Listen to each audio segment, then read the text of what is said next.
Bonjour. Le visuel est très important dans la recherche. D'ailleurs, le mot démonstration comporte le mot montrer. Et montrer, c'est voir. Alors maintenant, on comprend démontrer au sens mathématique, mais en fin de compte, c'est avant tout montrer quelque chose. Et l'iconographie, la recherche iconographique, l'iconographie comparée, dans le domaine ésotérique notamment, est très importante et très précieuse. Mais pour cela, évidemment, il faut constituer des ressources iconographiques, des banques iconographiques substantielles, de façon à pouvoir comparer les documents. La comparaison des documents, la comparaison des vignettes, la comparaison des reproductions, par exemple, des images, des scènes, dans les livres d'heures, dans le zodiaque, dans le tarot, etc. Tout ça, c'est un phénomène de comparaison.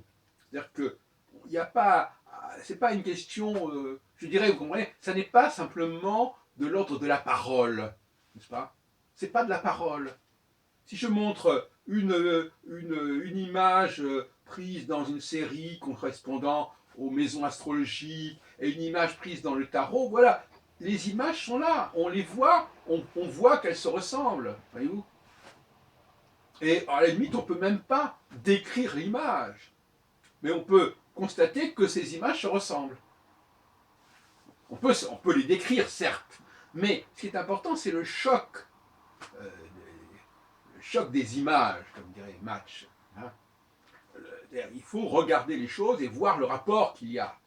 Le fait de comparer des documents est en lui-même extrêmement éloquent, extrêmement parlant. Et j'ai toujours privilégié, en fin de compte, dans mes collections, j'ai rassemblé des grandes collections d'iconographiques, de photocopies, de photographies, des microformes, qui sont en ligne ou qui sont disponibles dans certains lieux, notamment à Toulouse actuellement, chez Patrice Guinard, qui stocke mes ressources iconographiques, mais qu'on trouve également sur le site de Mario Gregorio, prophétie.it, où il y a tout un stock de microformes qui ont été numérisées. Il faut travailler là-dessus. Et j'ai remarqué que les astrologues et les chercheurs en général dans ce domaine ne travaillent pas suffisamment sur l'image.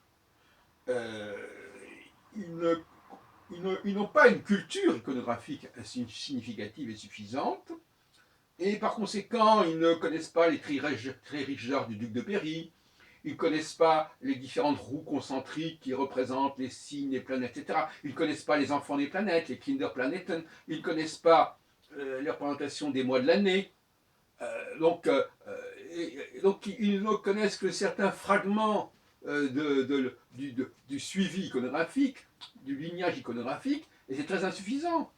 Par exemple, percevoir le zodiaque, pour comprendre quelle est l'origine du symbolisme zodiacal, eh bien, il faut quand même faire un effort iconographique de collecte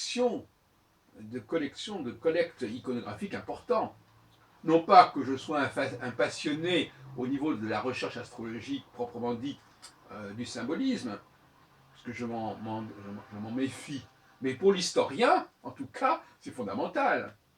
Par exemple, le cas de Nostradamus est intéressant. Montrer que les éditions de 1555, 1557 sont des fausses éditions parce qu'elles utilisent une iconographie, des vignettes, qui sont des vignettes qui sont utilisées par les faux almanachs nostradamiques des années 1550 et 1560, par exemple, voyez-vous. Et pourquoi? Parce que les faussaires, quand ils ont voulu faire du faux Nostradamus, se sont trompés parce qu'ils ont utilisé des faux qui étaient déjà de son époque.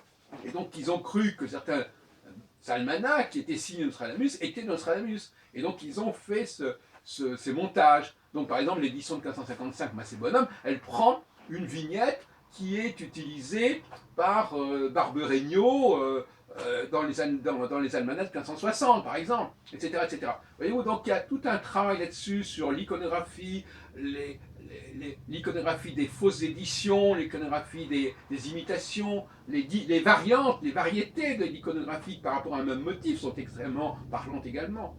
Pour vous dire que le matériau visuel doit être extrêmement important dans la recherche dans notre domaine et qu'il faut passer une grande partie de son temps à comparer des éléments visuels et non pas à se perdre dans des considérations purement textuelles.